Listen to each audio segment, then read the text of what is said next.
কুড়িগ্রামে ফুলবাড়িতে ১১০ জন কিশোরীদের অংশগ্রহণে সুস্বাস্থ্যের জন্য ফলিত পুষ্টি বিষয়ক সচেতনতামূলক স্কুল ক্যাম্পেইন ও গাছের চারা বিতরণ অনুষ্ঠান অনুষ্ঠিত হয়েছে।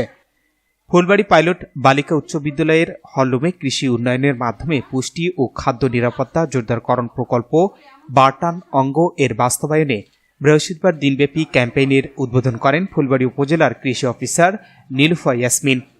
এতে কিশোরী শিক্ষার্থীদের পুষ্টি বিষয়ক প্রশিক্ষণ প্রদান করেন বাংলাদেশ ফলিত পুষ্টি গবেষণা ও প্রশিক্ষণ ইনস্টিটিউট, বার্টান কৃষি মন্ত্রণালয়ের সিনিয়র ঊর্ধ্বতন বৈজ্ঞানিক কর্মকর্তা মোহাম্মদ উমর ফারুক ও সহকারী বৈজ্ঞানিক কর্মকর্তা Krishna Kumar Mondal.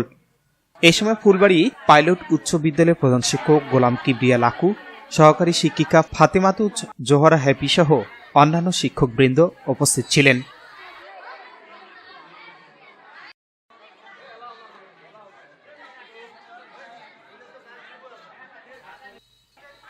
Shahinur Rahman, news desk, ABN24।